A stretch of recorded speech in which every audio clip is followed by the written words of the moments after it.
Bienvenidos un día más a los estudios del libro de Marcos. Estamos a pocos capítulos de terminar este libro y durante todo este tiempo de pandemia o de cuarentena ha sido una bendición para nosotros todos los temas que hemos estudiado. Recuerden que estamos estudiando versículo por versículo, capítulo por capítulo y estudiamos la Biblia libro por libro.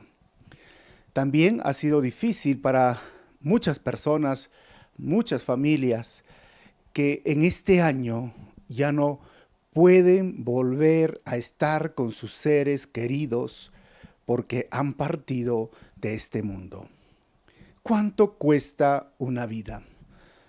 ¿Cuánto valor pondríamos a una vida humana? Es incalculable, porque la dignidad, la vida humana es algo que no tiene precio. Hoy hay muchas personas que dicen, ¿cuánto daría por estar siquiera unos minutos? O quizás una cena, un almuerzo, un desayuno más con aquel ser querido que ha partido.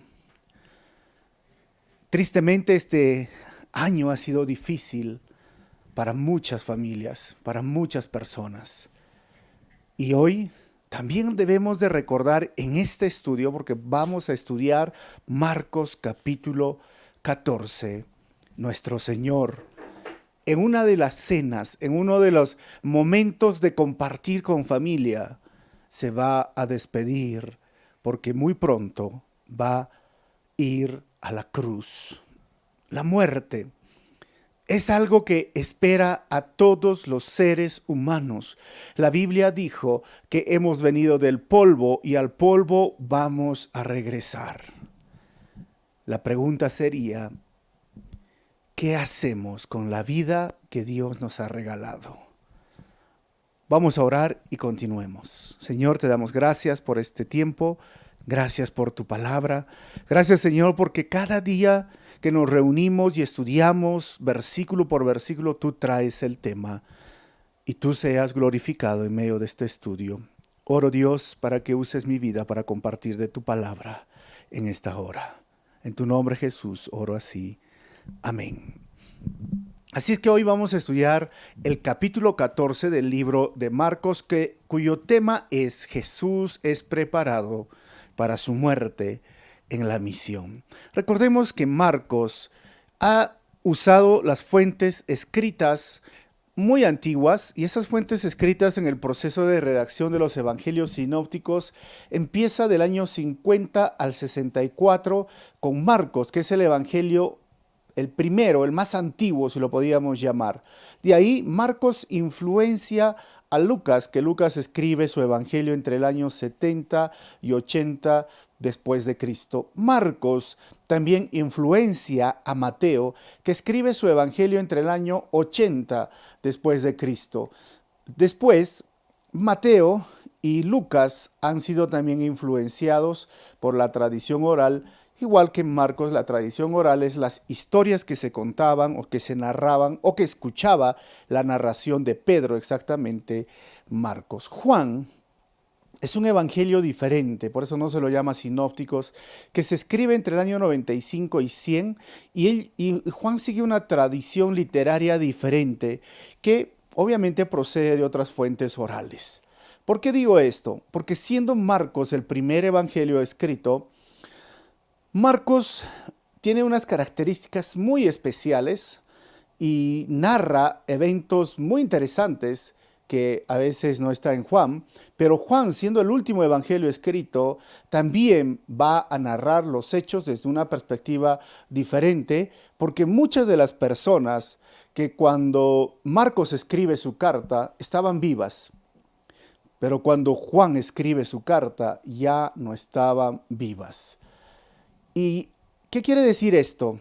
Que cuando narra historias, a veces Marcos omite nombres, algunos puntos claves, porque recuerden que la persecución de los romanos hacia los cristianos surgió en esa época que se escribía el Evangelio de Marcos.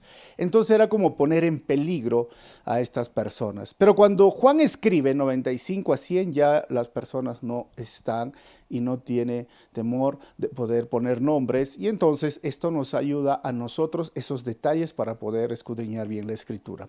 Tenemos 4 evangelios: Mateo, Marcos, Lucas, Juan. Miren, Mateo se escribió mayormente para los judíos y la necesidad era que ellos esperaban la venida del Mesías prometido en el Antiguo Testamento. Por eso Mateo lo presenta a Jesús como el Mesías. Mientras Marcos se escribió mayormente para los romanos y la necesidad era el ideal, era el poder y el servicio. Y entonces presenta a Jesús como el conquistador poderoso. Mientras Lucas, que se escribe mayormente para los griegos, la necesidad era el ideal del hombre perfecto, entonces presenta a Jesús como un hombre perfecto. Y mientras que Juan está escrito mayormente para la iglesia universal, y la necesidad era la libertad que deberían tener de las filosofías, pensamientos y aún del gobierno en opresión, bueno, lo presenta a Jesús como Hijo de Dios. Pero nos enfocamos en Marcos como esa línea que ustedes pueden ver ahí. Conquistador poderoso. Ya hemos visto la entrada triunfal, ya hemos visto muchos detalles en los cuales Jesús es presentado como un conquistador poderoso. Así que este capítulo 14, la primera parte, vamos a estudiar del versículo 1 al versículo 11. El título es La preparación para la muerte de Jesús en su misión. Del versículo 1 al 2 vamos a ver la preparación para la muerte de Jesús desde los gobernantes. El versículo 3 vamos a ver la preparación para la muerte de Jesús con el ungimiento de perfume de una mujer. Versículo 4 al 9, la preparación para la muerte de Jesús con el ungimiento tiene diferentes reacciones. Y del 10 al 11, la preparación para la muerte de Jesús de parte de Judas. Dice el versículo 1, faltaban solo 2 días para la Pascua y para la fiesta de los panes sin levadura. Los jefes de los sacerdotes y los maestros de la ley buscaban con artimañas cómo arrestar a Jesús para matarlo. Y aquí entendemos algo muy interesante. La Pascua se celebraba entre marzo y abril, o se celebra hasta el día de hoy, porque en nuestro calendario gregoriano es diferente al calendario judío. Entonces, la Pascua se celebraba el día 14º o el 14 del mes que ellos empezaban, comparado a las fechas de marzo y abril. Y el día 15 empezaba la fiesta de los panes sin levadura. Esta fiesta de los panes sin levadura era una fiesta también que conmemoraba la agricultura o la cosecha, en los cuales se cosechaba la cebada y hacían panes sin levadura, y la levadura representaba para el Antiguo Testamento el pecado. Y todo esto lo hacían durante 7 días. ¿Y por qué sin pecado y por qué sin levadura? ¿Qué significaba todo esto? Tendríamos que regresar un poquito al Antiguo Testamento. En un momento lo vamos a hacer. Pero dice que los jefes de los sacerdotes y maestros de la ley. ¿Quiénes son estos personajes? Pues son los que deberían de mantener los principios de la ley muy en alto. Son los que enseñaban la ley o los que enseñaban la Biblia, pero en este momento no están obedeciendo su propia enseñanza, no están ahora siendo consecuentes a lo que ellos conocen, porque la ley decía: no matarás. Claramente, Éxodo 20 dijo el Señor cuando le entregó la ley a Moisés, una de las leyes: no matarás. Pero ellos, dice, con artimañas buscaban cómo arrestar a Jesús para matarlo. Ahora, esto no es solo del momento. Ya hemos visto en Marcos capítulo 3, versículo 6, dice: tan pronto como salieron los fariseos, comenzaron a tramar con los herodianos cómo matar a Jesús. O sea, ya desde el principio de este evangelio nos hemos dado cuenta que estos líderes religiosos, tanto herodianos, fariseos, ancianos, maestros de la ley, se confabularon para romper la ley. Esto era tan tan fuerte lo que está narrando Marcos para el día en el que se escribió entre el año 58 y 65, porque es como que los está acusando. Es como decir, ahora, ¿sabes qué? El presidente, los jueces, los fiscales que deberían de obedecer y practicar la ley, al final la están rompiendo.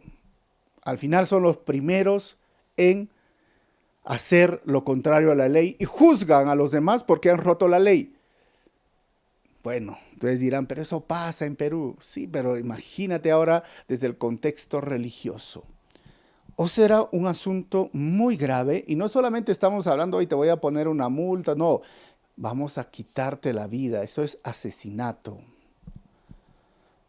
Tristemente, estaba sucediendo en el tiempo de Jesús. Ellos dijeron, vamos a esperar, vamos a hacerlo. Miren, y la Pascua surge, esta fiesta conmemoraba cuando los judíos mancharon sus dinteles con un poco de sangre del cordero y por dentro tenían que hacer una cena. Todo surgía así, miren, había un cordero que Moisés le dijo que tienen que matar o sacrificar la sangre de ese cordero, tenían que poner en los dinteles, que significa en la parte de arriba o los costados de la puerta, el marco de la puerta, y dentro deberían quedarse los miembros de la familia y hacer una cena con el cordero, asado, panes sin levadura, vino, agua, todo eso deberían de celebrar las familias y ese día el ángel de la muerte iba a pasar y mientras que en Israel, en las casas de los israelitas había tranquilidad, en la casa de los egipcios había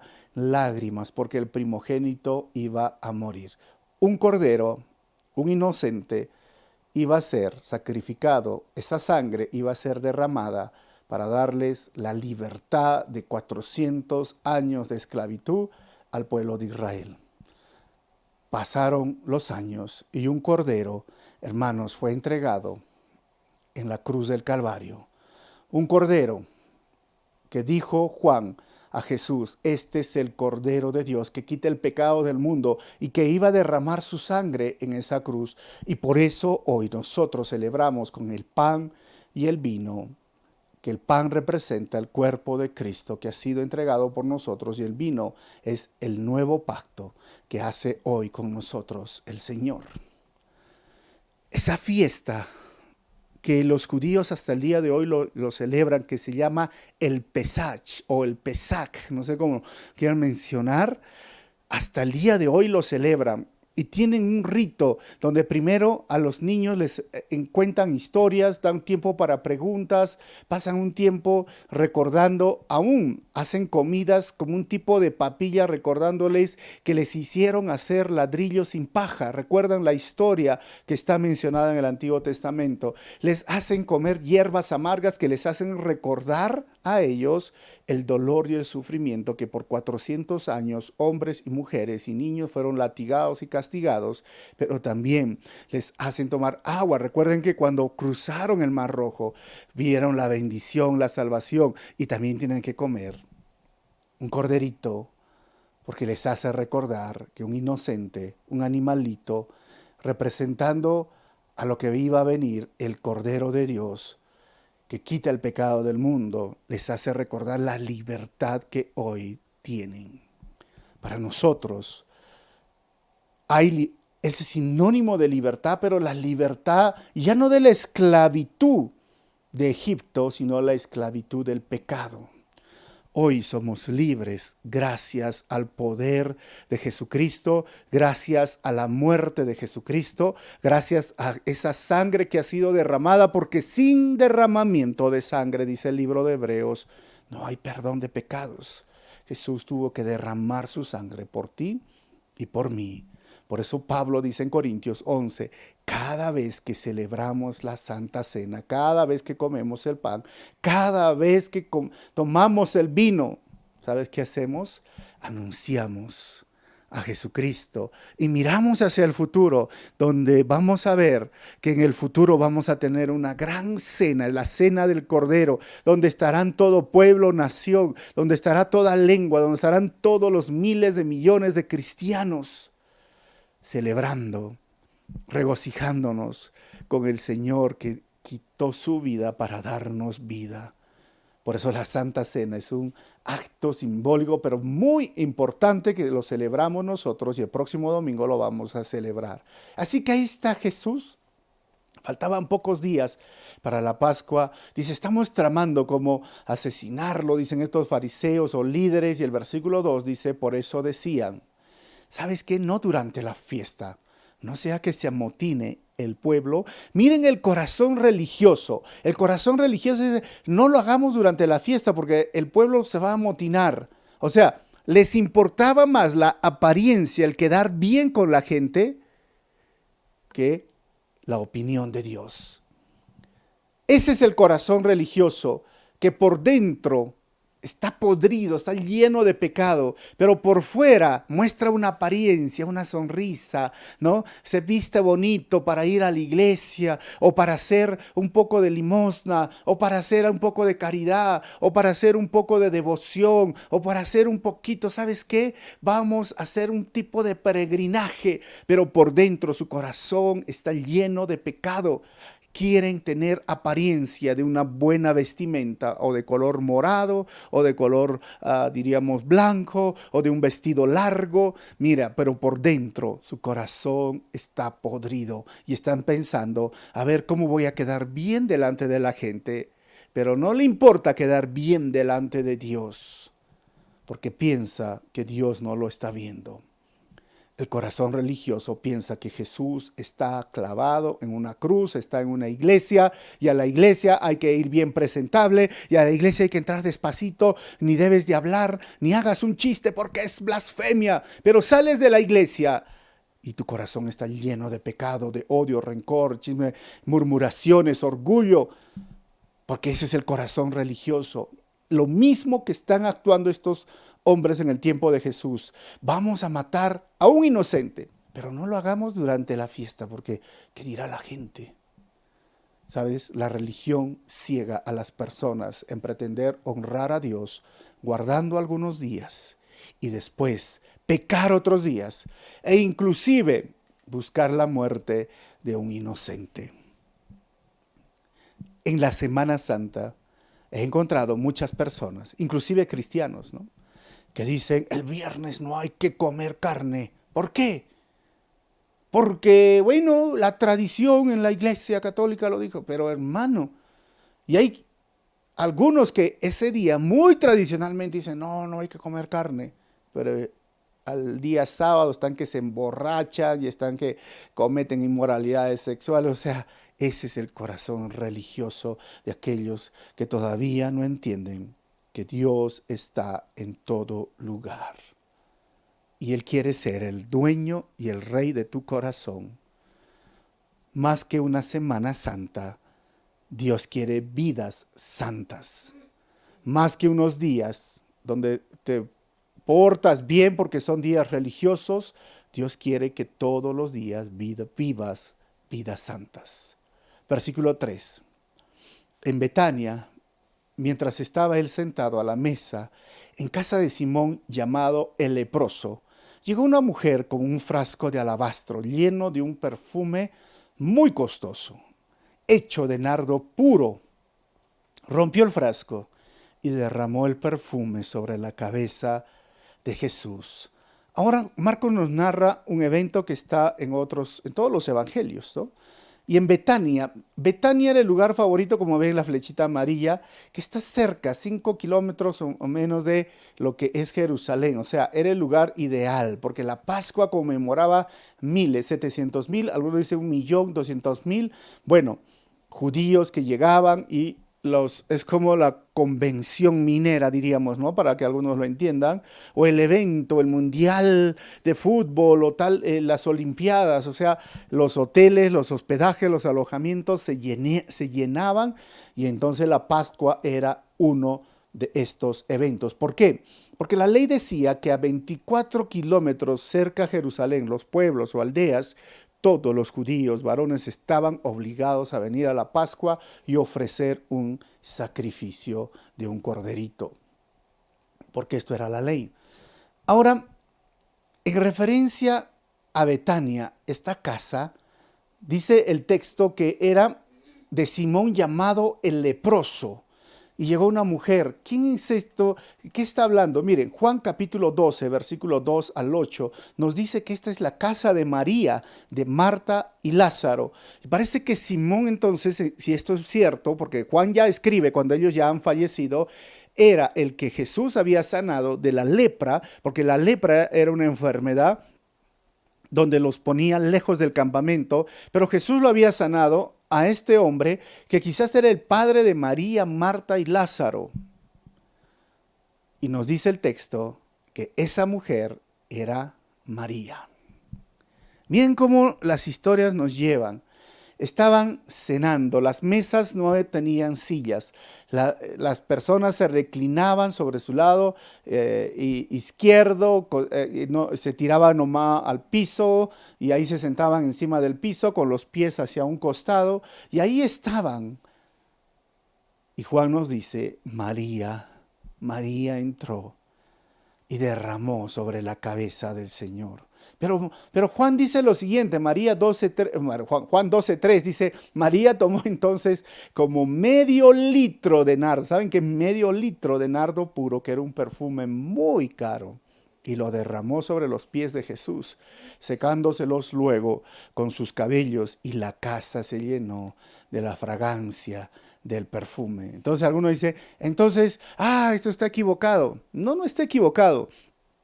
Porque es el mismo evento, hay otro evento de una mujer pecadora que derramó aceite sobre los pies de Jesús con su cabello, sino que esto es medio litro y según la costumbre de la Pascua, la costumbre judía, se acostumbraba a echar un poquito, un chorrito de aceite o de un perfume a los visitantes, a los que venían, los huéspedes. Y esto era como echarle perfume, su perfume francés, ¿no? Esos perfumes que tú te pones una gotita acá, otra gotita acá por si me besan, otra gotita acá por si me abrazan, creo que es así, ¿no? Pero ahí les ponían acá como sinónimo de honra, de respeto, porque también venían sudados, hermanos, venían todo el camino, entonces para que la casa se llene de fragancia y almuercen o cenen todos tranquilos, pero esta mujer, María, vino y era medio litro, echó un poco en la cabeza, tenía mucho para echar hasta los pies. Y si una gotita traía un poco de aroma, imagínense todo un frasco, es como derramar tu perfume carísimo de esas marcas francesas y lo rompes, Dios mío, esa casa no se acaba, ese olor se impregna, pero estos eran mucho más fuertes. Y ahí vemos también, como dice el relato de Juan, con ese perfume lavó los pies. Seguramente ese aceite se derramó por sus hombros, su cuerpo, su traje, sus manos, sus pies. Dice el texto que era nardo puro. El alabastro era este frasco que ustedes ven, ese frasquito así como un cuello, tenía ese cuello con su tapa. Y la palabra puro es la traducción del griego de pistikos, que significa una cualidad de confianza, básicamente es genuino o no adulterado. O sea, no era bamba, como decimos aquí en Perú, en Chile dicen fome, ¿no? O no era falso. O sea, era un nardo de alta calidad, era un perfume increíble. Y el nardo, hermanos, es una palabra en latín. Obviamente que como Marcos dirige su carta a los romanos, tiene muchas palabras en latín. Y el nardo se hacía con la raíz de la planta del Himalayas. A veces también habían de esta flor en Egipto y en la India. Pero es de una fragancia penetrante. Ahí está la plantita o la flor del nardo. Y saben, era muy caro. Y pudo haber sido el pago para la boda de María. ¿Cómo así? Miren, en el mundo antiguo las especias y aceites eran utilizados como inversiones porque eran pequeñas, portátiles y se podían vender con facilidad. O sea, eso era como un tipo de ahorro, como tener mi cuenta bancaria, los bitcoins, ¿no? Hoy día dicen esto, este dinero electrónico, no sé si conoces, o tener mi ahorro pues en el banco, o tener mi lingote de oro, no lo sé, como algo así, porque lo podías usar en casos necesarios y con eso se comercializaba. Plinio, en el siglo I, Voy a citar lo que dice Plinio. Dice Plinio, el mejor aceite es el alabastro preservado. El valor del perfume y su identificación como un nardo sugiere que era la reliquia de la familia, la cual se pasaba de generación a generación, es decir, de madre a hija. O sea, el valor de este perfume, a pesar, miren, de ser costoso, también era de un valor sentimental. Se podía pasar como una herencia de madre a hija, podía pagar todo el matrimonio. ¿Ustedes saben cuánto cuesta un matrimonio ahora? O sea, tan caro era sí, muy, muy caro. ¿Por qué hizo esto María? ¿Por qué María está haciendo ahora algo extraño, diríamos? Miren, si nos ponemos a pensar, si su padre, si la casa era de Simón y Jesús lo sanó de la lepra, aquel hombre que no tenía esperanza, aquel hombre que estaba fuera de la ciudad, sin ver a sus seres queridos, porque lo apedreaban. Si un leproso entraba en la ciudad, tenían todo el derecho de apedrearlo, así que vivían en los basurales, sin esperanza, sin vida, sin amigos, sin familia. Y si Jesús lo sanó y volvió a estar con sus hijos, María dijo, me devolviste a mi ser querido. Pero no, eso no es todo, porque Jesús también devolvió a su hermano Lázaro de 4 días de estar en la tumba. Así que María dijo, Señor, te debo toda mi vida. No solo un perfume que puede costar mucho dinero, porque esto no significa nada comparado a lo que tú me has dado. La vida de mis seres queridos, estar en familia, otra vez reunidos y más que todo, la vida eterna. Muchas personas hoy están buscando dinero, fama, pero no saben que la familia vale mucho más que las cosas materiales.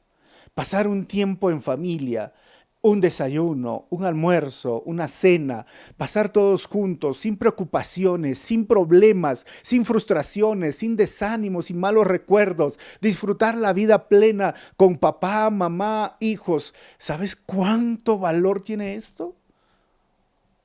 Tristemente, donde hay mucho dinero, a veces son los peores almuerzos o las peores comidas que existen. Por eso Salomón decía, yo prefiero comer, o mejor es comer pan seco, si lo llamaríamos, en una mesa donde haya sonrisas, alegría y felicidad, que manjares donde haya envidias y odio. María no preguntó a Marta, no preguntó a Lázaro, simplemente agarró y dijo, yo lo voy a hacer. Y esto nos debe llevar a entender que es mejor hacer más y hablar menos. Esto es la vida en el ministerio y esto es la vida cristiana, porque hay personas que hablan, hoy sí, yo quiero hacer la voluntad de Dios, oye, yo quiero servir, yo quiero hacer esto, pero cuando llega el momento, nada. Hechos y no palabras, habla menos y haz más, actúa, haz algo por tu prójimo, cumple la misión de Dios, pero actúa.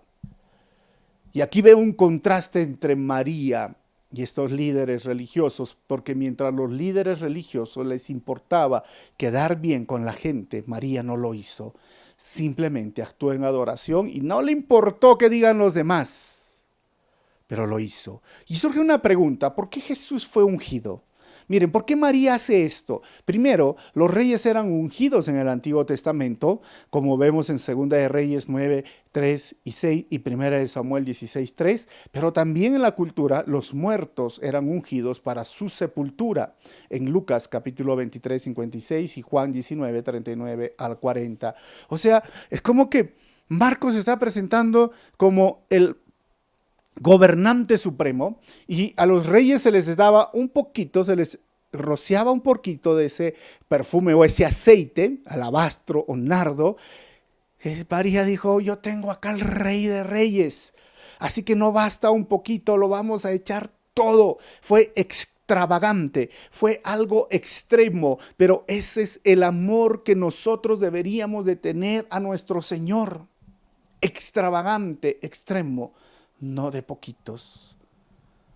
Pero también María estaba haciendo algo muy importante, que lo narra Jesús en los siguientes versículos. Versículo 4, algunos de los presentes comentaban indignados: ¿para qué este desperdicio de perfume? Miren la palabra, desperdicio de perfume. ¿Y quién creen que estaba hablando?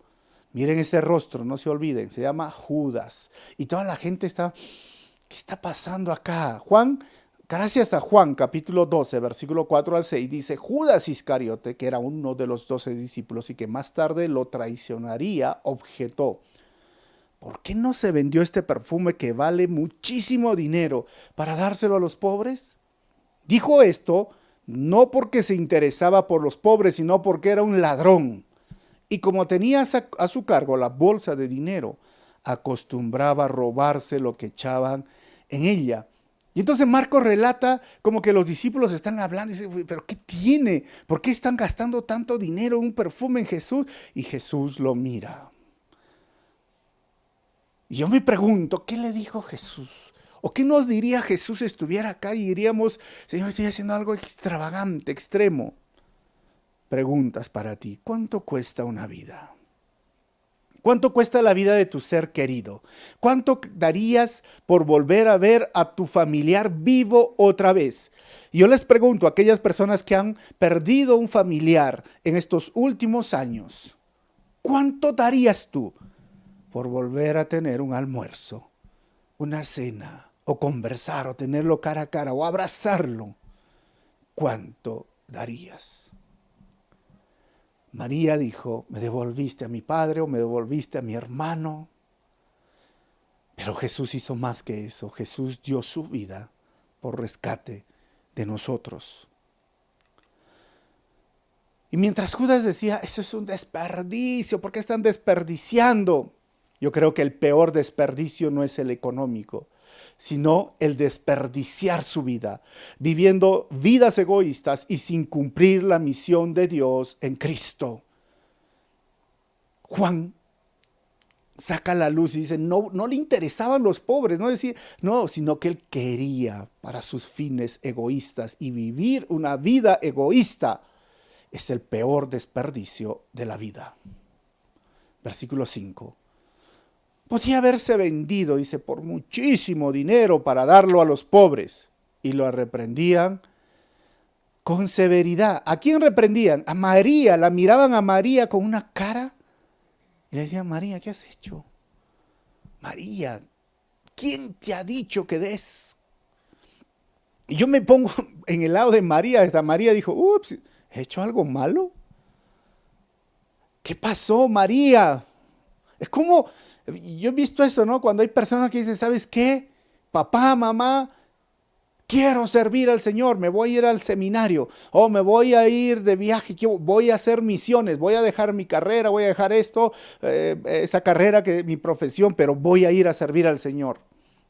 Y los padres lo miran al hijo y le dicen: ¿qué? ¿Vas a desperdiciar tu vida en el ministerio? ¿Qué va a ser de ti? ¿Con qué vas a vivir? ¿Qué son tus hijos, tus nietos? Mira, ¿qué vas a tener? Tristemente hay padres así. Cuando mi esposa y yo decidimos ir al seminario, tuvimos muchas caras como esas. ¿Qué va a ser de tu vida? ¿En qué vas a vivir? ¿Tú sabes cómo viven los pastores? ¿Tú sabes lo que pasan? Tienes que estar mirando a la gente a ver si te dan de comer o a ver si te ayudan. Y si no te ayudan, no va a haber el diezmo, no va a haber la ofrenda, no va a haber nada. O sea, te ponen un montón de cosas, dices, y de eso vas a estar viviendo. La gente lo miraba a María y le decía: María, hubieras vendido eso y hubieras traído para los pobres, entre comillas, por razones egoístas. Y era un perfume costoso. Dice: ¿qué tan costoso era? Se dice que en la cultura costaba 300 denarios. Pero ojo, un denario era el jornal diario. Y si el jornal diario era un denario y eran 300 denarios, era el salario de un año, o era muy, muy caro.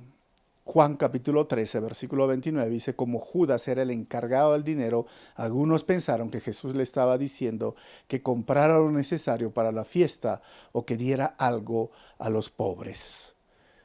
Judas dice, hubiéramos dado a los pobres, porque sabes que cuando están en la Santa Cena, dice, Judas era el tesorero y era parte de la tradición en la Pascua dar ofrendas a los pobres. Y él dijo, esto hubiéramos hecho. Él tenía las buenas ideas, pero no tenía las buenas intenciones. Porque Juan dice, Judas era un traidor. Así que todos lo están discutiendo los discípulos, y esas discusiones de los discípulos, hermanos, ya habían discutido cuando los niños venían, dicen, dejen a los niños, no, ¿para qué vienen a molestar al maestro? Y ahora a María le están mirando diciendo, María, ¿qué has hecho? María. Y miren lo que dice el Señor, versículo 6. Déjenla en paz, déjenla en paz, dijo Jesús. ¿Por qué la molestan? Ella ha hecho una obra hermosa conmigo. Jesús los mira a los discípulos y los calla. En otras versiones dice, bueno, esa es la palabra ágatos, pero Jesús usa en el griego la palabra kalos, que significa hermoso. No solo ha hecho algo bueno, ha hecho algo hermoso. Esto es algo tan interesante en María, porque algunos pueden hacer obras buenas, obras de caridad buenas, pero muy pocos hacen obras hermosas. ¿Cuál sería la diferencia? Pues que lo hermoso realmente es agradable, no solo a la persona, a Dios. A veces uno hace la obra pensando en Él, o en el que da, o en el que solo quiero ver la cara cuando recibe. No, yo quiero ver el resultado final de las personas que lo reciben. Por eso siempre tengo esta lucha entre lo que se llama el asistencialismo o el empoderamiento.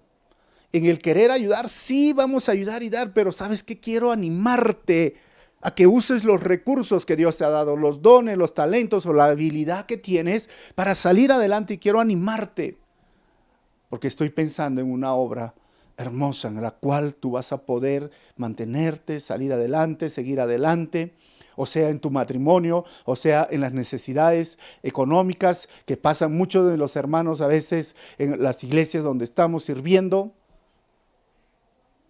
Acostumbrémonos a hacer obras hermosas. Está bien hacerlo bueno, pero sea algo holístico. Jesús le dijo, María hizo algo hermoso conmigo. ¿Por qué? ¿Por qué? Versículo 7 dice, a los pobres siempre los tendrán con ustedes y podrán ayudarlos cuando quieran, pero a mí no me van a tener siempre. Versículo 8, ella hizo lo que pudo. Ungió mi cuerpo de antemano, preparándolo para la sepultura. ¿Por qué está diciendo esto Jesús? Ya hemos visto el capítulo 9, 10, 11, Jesús está diciendo, ahora me voy a Jerusalén, el Hijo del Hombre será entregado a los sacerdotes, ¿sabes qué? Lo van a matar, lo van a torturar. Pedro le decía, cállate Jesús, ¿qué estás hablando? ¿Se acuerdan que hemos estudiado esto? Los discípulos decían, no, ¿qué estás hablando? Jesús sabía lo que venía. Juan capítulo 10, versículo 17 al 18 dice, por eso me ama el Padre, porque entrego mi vida para volver a recibirla. Nadie me la arrebata, sino que yo la entrego por mi propia voluntad. Tengo autoridad para entregarla y tengo también autoridad para volver a recibirla. Este es el mandamiento que recibí de mi Padre.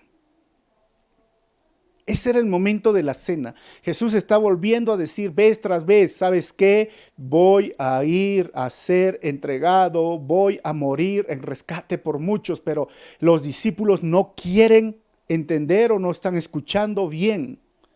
Y eso me hace ver que muchos escuchan la palabra de Dios, pero pocos creen en sus palabras. Y María es una de las pocas que cree en sus palabras, y diría en ese momento, María, quizás ya no lo vuelva a ver a mi Señor. Quizás yo no puedo volver a ver al que me dio la vida, al que me dio a mi padre de vuelta, al que me dio a mi hermano de vuelta. No importa el costo, no importa el dinero, no importa el que dirán, yo voy a adorar a mi Señor, yo lo voy a honrar, yo voy a dar todo lo que tengo, lo más valioso, lo más precioso, lo más hermoso, te lo entrego a ti, Señor, en adoración. Deberíamos imitar a María en nuestro servicio al Señor. Qué triste es que hay personas que dan al Señor si les sobra tiempo.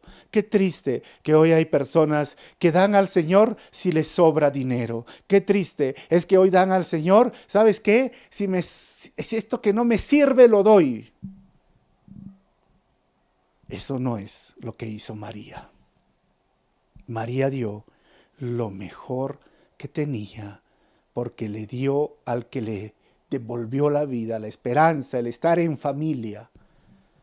Hay que ser agradecidos con el que te dio la vida y rescató tu vida de la esclavitud del pecado. Versículo 9. Les aseguro que en cualquier parte del mundo donde se predique el evangelio se contará también, en memoria de esta mujer, lo que ella hizo. Lavó los pies, enjuagó con sus cabellos. Hermanos, hasta el día de hoy seguimos predicando lo que María hizo. ¿Sabes por qué? Porque son hechos y no palabras los que quedan grabados en el legado que vas a dejar a los que vienen detrás de ti y lo que el Señor va a recordar. Eso es hacer tesoros en el cielo. Diríamos coloquialmente, ¿no? Más hechos y menos floro. Versículo 10. Judas Iscariote, uno de los 12, fue a los jefes de los sacerdotes para entregarles a Jesús. Miren el cambio. ¿Por qué decidió entregar a Jesús? Siempre se preguntan esto, ¿no? Y hay muchas especulaciones. Y yo pienso, uno, que quizás sus sentimientos fueron lastimados cuando Jesús le reprendió después de que María derramó el aceite sobre los pies de Jesús. Es como decir, me llamó la atención de todos. ¿Quién se ha creído? Bueno, número 2, quizás Judas quería forzar a Jesús a hacer una demostración de gloria mesiánica. Es decir, lo fuerzo para que lo tengan prisionero y Jesús con todo su poder derrotará al imperio romano, porque algunos dicen que Judas simpatizaba con los celotes, y los celotes eran ese grupo guerrillero que quería librarse del poder romano. Algunos dicen eso, por eso son especulaciones, estoy diciendo, pero quizás era simple codicia. Y si miramos Mateo 26:15, decimos es codicia. Lee Mateo 26:15, él dijo, ¿cuánto me dan? Al final, Judas tenía la libertad, porque algunos dicen, pero si Judas estaba dentro del plan de Dios y al final ya lo escogió, ¿por qué lo escogió? Porque el Antiguo Testamento decía que uno le iba a traicionar, ¿y por qué lo escogió a Judas? Y yo creo que Dios más bien lo utilizó, ¿no? ¿Sabes qué? Dios nos ha creado a nosotros con libertad. En otras palabras, Dios creó seres humanos con la libertad de pecar y obedecer. Pero el hombre escogió pecar y no obedecerlo. Eso se llama el libre albedrío. Judas escogió hacerlo. ¿Jesús lo sabía? Sí, pero Judas tomó la decisión. 11. Ellos se alegraron al oírlo y prometieron darle dinero, así que él buscaba la ocasión propicia para entregarlo. Juan dice traicionarlo. ¿Y por qué? Porque Judas tenía una posición dentro de los 12, prominente. ¿Cómo así? Judas era el tesorero. A ver, si nosotros somos un grupo, una asociación, ¿a quién vamos a confiar la tesorería o el dinero? Uy, tiene que ser alguien de nuestra confianza. Miraban a Pedro y decían, no, este Pedro muy hablador, bocón, no sé, no, mejor no. Miraban a Simón el celote y decían, no, de repente se lo gasta en la guerrilla. A ver, miraban a Leví y decían, no, Leví muy vivo con el dinero. No, ¿a quién vamos a entregar tesorería? A Judas. ¿Por qué? Era confiable, era amigo, era chévere, les caía bien a todos, era el que siempre estaba para todos. ¿Saben quién era Judas? El perfecto hipócrita. Porque en el día de la cena, mientras que el discípulo amado estaba en un lado del Señor, Judas estaba en el otro costado, porque tenía un lugar prominente. Hermanos, la próxima semana vamos a ver cómo fue el evento de la Santa Cena o la Última Cena. Quiero terminar con 4 conclusiones. Primero, la religión es la apariencia de estar bien con Dios y el prójimo, mientras el corazón está lleno de pecado. Número 2, María ofreció algo costoso para honrar a Jesús. Ahí dice ofrecido, error de ratas. María ofreció algo costoso para honrar a Jesús. Mi pregunta es, ¿qué ha sido lo más costoso que has ofrecido a Jesús para cumplir su misión? ¿O simplemente hasta el día de hoy no has ofrecido nada costoso? Número 3, es un desperdicio ganar el mundo y perder su alma. Y número 4, la codicia fue compañera de Judas y hoy es la compañera de muchos cristianos que dejan de seguir a Jesús por conseguir dinero. No seas como esos líderes religiosos o como Judas, sé como María. Da lo más costoso que tengas al Señor. Vamos a orar. Señor, perdónanos si en nuestro egoísmo o quizás ignorancia no entendíamos qué significa una adoración, porque adorar es honrarte, adorar es darte lo mejor que tenemos, porque te lo mereces, porque no es simplemente pensar que podemos comprar o adquirir algo de ti, simplemente es agradecimiento, porque tú diste tu vida, tú soportaste el ser torturado, el ser latigado, el ser golpeado, el ser escupido, el ser maltratado de la forma más cruel y llevado a una cruz para atravesar tus manos y tu costado. Soportaste el dolor más intenso en la cruz para darme vida, para darme libertad, para poder disfrutar tiempos diríamos calculables con la familia, con la salvación que hoy nos has regalado. ¿Cuánto vale una vida? ¿Cuánto valdría el poder tener a ese familiar que hoy se fue y que no puede estar más con nosotros y que no podemos abrazarlo? Pero la esperanza es que vamos a abrazarlo, Señor. Vamos a estar con esta persona por toda la eternidad, porque el que cree en ti, aunque esté muerto, vivirá. ¿Cuánto vale esto? Y a veces te estamos dando tan poco, Señor. Te estamos dando migajas, te estamos dando las sobras. Perdónanos, Señor, porque tú mereces lo más costoso de nuestra vida. Tenemos que cumplir tu misión y ayúdanos a terminar nuestra carrera, Señor, con alegría, con gozo, y al terminar nuestros años sentir la satisfacción de que hemos acabado la carrera haciendo esos tesoros en el cielo. Ayúdanos, Señor, a hacer esto. En tu nombre oramos así, Jesús, y te pedimos todo esto. Amén. Dios te bendiga, y si este mensaje ha sido de bendición, compártelo. Y si deseas apoyar a esta iglesia para cumplir la misión de Dios, ahí te va a salir el cómo. Dios te bendiga.